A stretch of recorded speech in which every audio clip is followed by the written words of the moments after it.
Birds Huddle powered by PointsBet. Good to see you along with Barrett Brooks. I'm Danny Pommells. Speaking of gifts for Nick Sirianni, he's got the gift of continuity when it comes to the coaching staff. The Eagles didn't make any changes from year one to year two of the Sirianni era, although it came close with Jonathan Gannon, but something the head man spoke about recently. I think it's huge because the coaching points that you want to get across are across, and there's already that familiarity with the players. So to have the entire staff back is huge. And why do you bring the staff back? Because you have talented guys on the staff. And so my vision here is to be able to keep the staff intact, win games, obviously.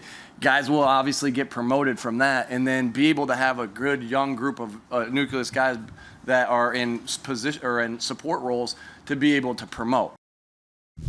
Are we going to be talking about the Sirianni coaching tree soon? That brings us to our three-point stance. Barrett's stance on 3 items of the day. Numero uno. This is the last year Nick Sirianni will have his full staff intact. You know, and that's a credit to him. It's not because these guys aren't good enough, but because they are good enough. There's a lot of guys on this staff that'll get consideration and jobs in other places. You know, you got, Steichen. He's going to be calling the plays, so he's potentially going to be somebody's going to target to be, an offensive coordinator or a head coach sometime. Of course, he saw Gannon. Gannon had a lot of opportunities to go out there. Well, he had 2 opportunities to get an interview with teams. Tracy Rock is one of the better defensive line coaches. Maybe he's looking to be a defensive coordinator sometime. I mean, D-backs coach Denard Wilson, just listening to him the past couple years, he has been one of those guys that, really coached some great DBs. I mean, look at Slay. Now he has Bradbury.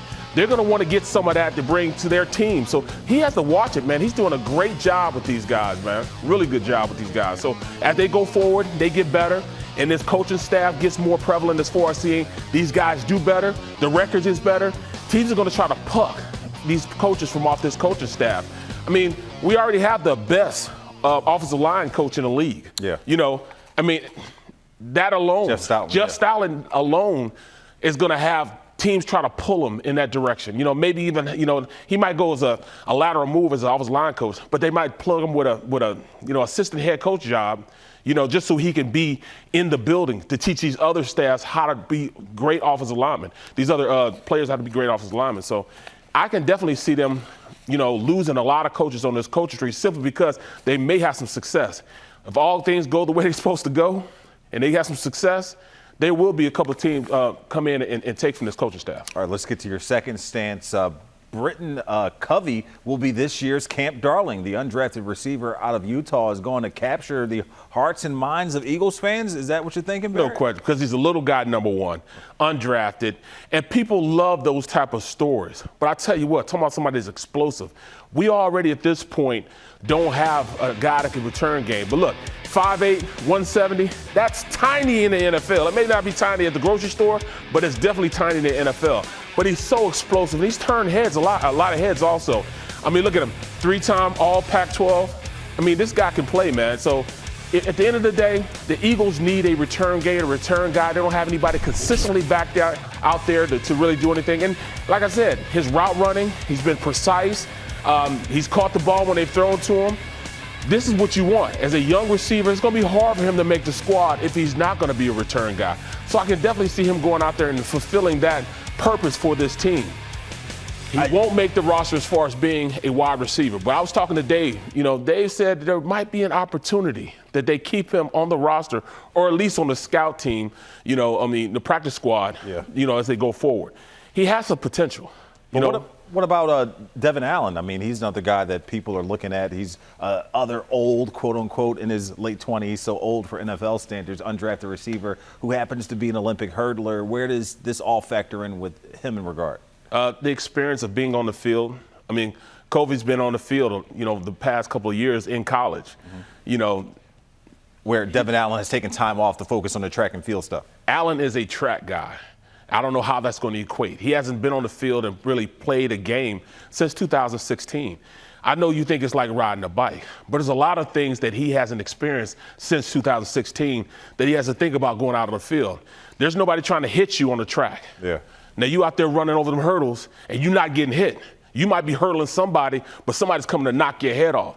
It's altogether different. Kobe's been doing that for a while. I think he had like 5 returns in his college career, like 4 punt returns. a kickoff return. In fact, against Ohio State in the bowl game, he returned a kick. Now, those are the best athletes in college football, and he returned a kick on them.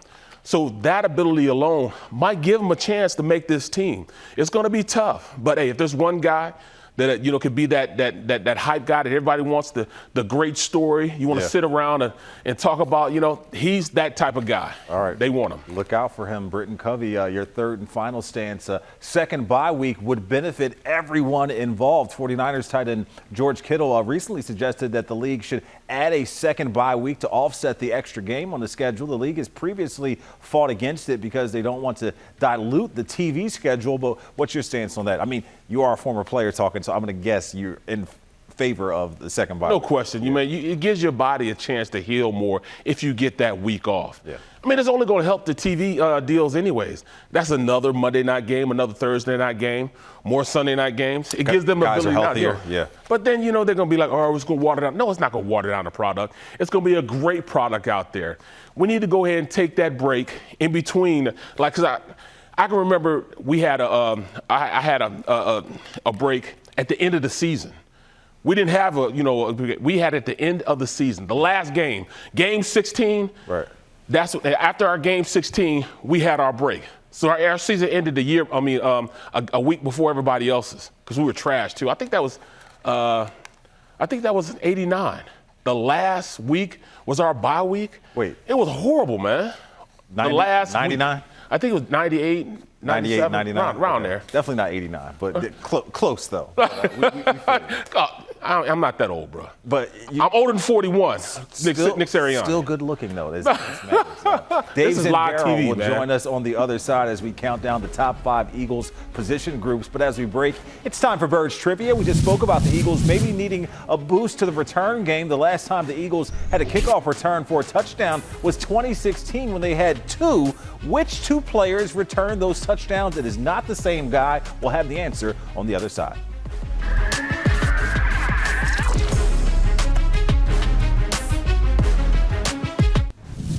We're back with our Birds Huddle trivia question. We wanted to know the last season where the Eagles had a kickoff return touchdown. It was 2016 when they had 2. Which 2 players had those kickoff return TDs? And the answer is Wendell Smallwood and Josh Huff. Smallwood, as a rookie, took one back against Washington in Week 5.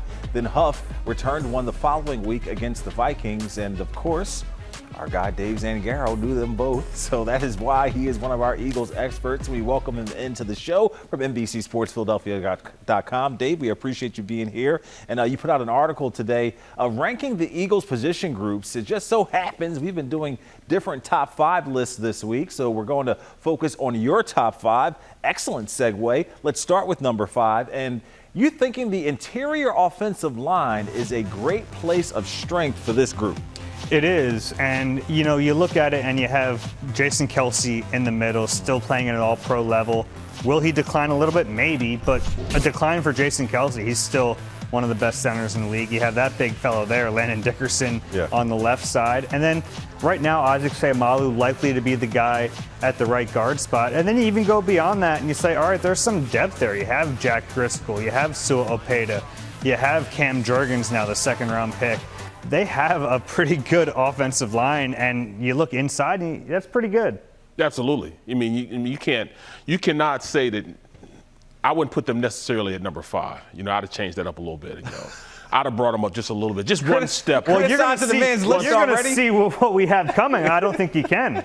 All right, so let's go on. All right, number 4. Here we go. Number 4 receivers probably would have ranked toward the bottom of the list last year, but now you add A.J. Brown and a couple of free agents, and that group is looking good. Yeah, and it's not just A.J. Brown. I mean, you think about last year. This time last year, Jalen Reagor was the number 2 receiver on this team. Right now, he's number 5. Right. I mean, that kind of illustrates how much deeper this group is. You have A.J. Brown. You have Devontae Smith, another year older with that year of experience. You have Quez Watkins after the way he broke out last year. Zach Pascal, who's had 600-yard receiving years, is now your number 4. Right. That group has improved so much year over year. Yes, they have. But Should they be higher in the list, though, Barrett? I would have brought them up just a little bit higher, one step higher, but you'll see my list, one step higher. I think they're right around that. Barrett's going to have like 3 number 2s, 2 number 1s. Let my boys' list live. Let's go to number 3.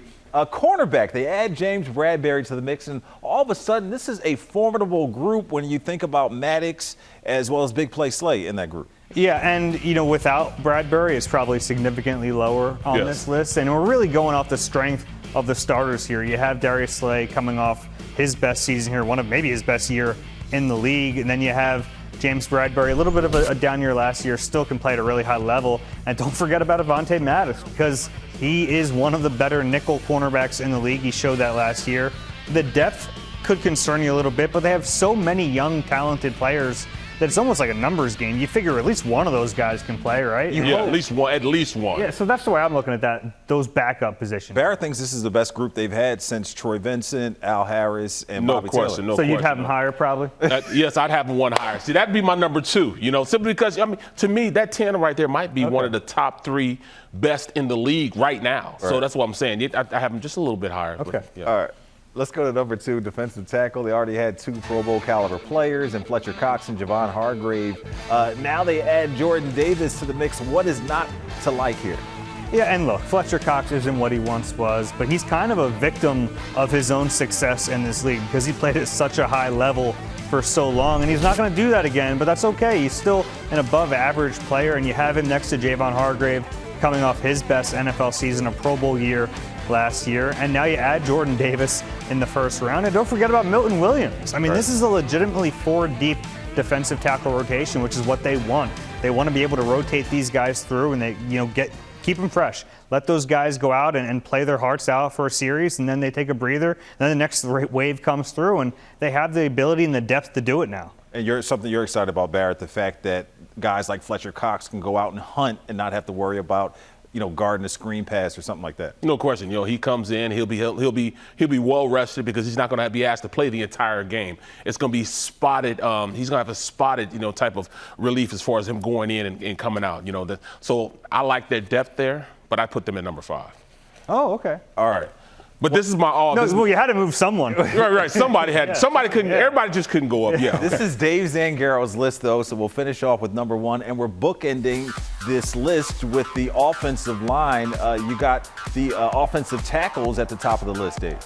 Yeah, it's hard to find a better duo of starting offensive tackles in the NFL with Jordan Mailata on the left side, Lane Johnson on the right. I mean, Jordan Mailata is still an ascending player, and he's already playing at a Pro Bowl level.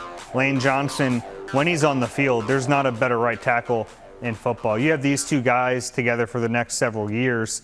It's fun to think about. And then if you want to go depth here, too, we can go depth. They still have Andre Dillard on the roster. He's an NFL player. You have Jack Driscoll, who can play tackle. You have LaRaven Clark, who's played in the league. So the starters are very good, but even if one of them misses a game, they can keep going. No question. They're by far, one of the deepest and best tackle groups I've seen. They are the number 1 tackle group in the league. That's why I would put them. You're right at putting them number 1. Number 2, I would go DBs because I think that's the best tandem in the league with Slay and Bradbury. Number 3, then I would go wide receivers because you'd be hard-pressed to find a better group of wide receivers than these guys. Smitty is a number 2 now. He was our number 1. He's a number 2 now, and we know A.J. Brown's going to bring it. Pascal's one of the most consistent guys, plus he has that dog mentality. So number 4, then I would go the interior of the offensive line. I mean, you got a potential Hall of Fame guy in Jason Kelsey. He'd be my number. Those guys in that group with Dickerson and Sayamalu. And who's number 5? Huh? Who's number 5? I would go D-line with number 5. Okay. Fletcher Cox, he's the guy to come with it. Hargraves is good, but they're still learning the system. Big Davis, he still has to learn the system before they become one of the most dominant teams. But yes, that's a great list. I mean, it tells you how good this roster is, at least on paper. On paper, they look good, man. Fans hoping for some wins to go with all this hype.